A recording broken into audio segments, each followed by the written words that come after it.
एक सवाल जो अमेरिका के पहले राष्ट्रपति जॉर्ज वॉशिंगटन ने पूछ लिया होता तो शायद उनकी आयु थोड़ी और लंबी हो जाती।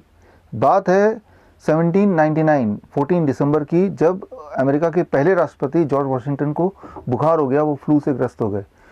इलाज के लिए डॉक्टर के पास गए, हॉस्पिटल में गए। उस वक्त की जो पॉपुलर एक पद्धति थी, पॉपुलर इलाज था, वो था ब्लड लेटिंग, यानी कि खून का बहाना। कि कोई भी अगर बुखार का पेशेंट आए, उसका बॉडी में ब्लेड से कट लगा दो और खून को बहने दो। ऐसा उस वक्त माना जाता था कि खून के बहने से फीवर ठीक हो जाएगा, वो पेशेंट ठीक हो जाएगा। तो उस इलाज के चलते जॉर्ज वॉशिंगटन के बॉडी से खून निकालना शुरू कर दिया और खून निकालते रहे, फीवर वहीं का वहीं रहा और शाम तक, रात तक करीब उनके बॉडी से आधा खून निकाल चुके थे और तब उनका देहांत हो गया। और अगले दिन एक प्रेस रिलीज जारी किया डॉक्टरों ने। उन्होंने बोला कि हमें खेद है ये बताते हुए कि जॉर्ज वॉशिंगटन हमारे हॉस्पिटल में आए थे इलाज के लिए, फीवर के इलाज के लिए, और हमने उनका खून निकालना शुरू किया, यहाँ तक कि उनके बॉडी से आधा खून तक निकाल दिया। उसके बावजूद भी हम उनको बचा नहीं पाए।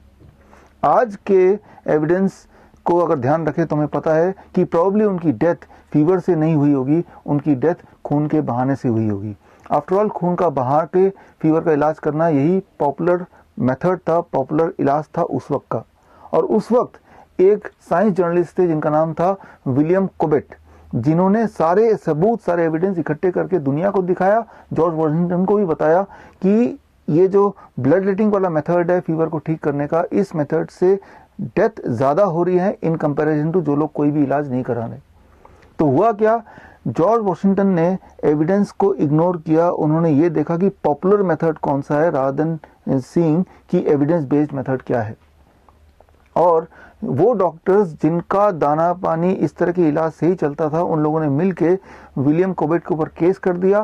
केस वो हार गए, बैंकरप्ट हो गए, यहाँ तक कि देश से बाहर भी उनको निकाल दिया गया। और जिसके चलते इस तरह का इलाज अगले कई 100 साल तक चलता ही रहा। जो स्थिति मेडिकल साइंस की उस वक्त थी, लगभग वही स्थिति आज है। मैं बात करता हूं सिंपल बीमारी, फॉर एग्जांपल डायबिटीज। अगर आपको अपनी जान बचानी है तो एक सवाल आप डॉक्टर से जरूर पूछिए। वो सवाल ये कि डॉक्टर साहब, आपके बताने पे मैं ये दवाई तो ले लेता हूं, लेकिन क्या डायबिटीज की दवाई को लेने से ऐसा कोई सबूत, एविडेंस है कि इससे मेरी लाइफ स्पैन बढ़ जाएगी या मेरी क्वालिटी ऑफ लाइफ बढ़ जाएगी?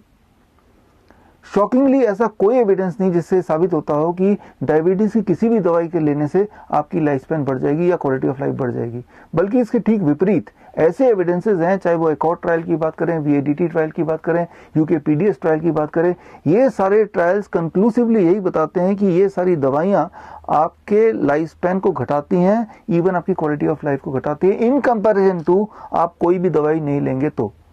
चाहे हम ब्लड शुगर की बात करें या ब्लड प्रेशर की बात करें, ये सारे जो इलाज हैं ये आपको एक नंबर तो दे देंगे, जो नंबर आप फैंसी करते हैं कि मेरा ब्लड शुगर इतना होना चाहिए, मेरा ब्लड प्रेशर वो इतना होना चाहिए, but at the cost of making you more sick, at the cost of killing you. मतलब ये कि मान लीजिए दो लोग हैं और दोनों एक ही जितने बीमार हैं, चाहे वो ब्लड शुगर के पेशेंट हो या ब्लड प्रेशर के पेशेंट हैं, एक ने डिसाइड किया कि मैं डॉक्टर के बताए हुए वो सारे इलाज करूंगा, वो सारे दवाइयां लूंगा, और दूसरा किसी कारणवश वो दवाइयां नहीं ले पाया या उसके पास पैसे नहीं है। अब ये देखा गया कि कुछ साल बाद जब दोनों तरह के पेशेंट से मुलाकात की गई तो एक पेशेंट जिन्होंने दवाई ली थी उनमें mortality rate was much more higher in comparison to जिन्होंने कोई इलाज नहीं कराया।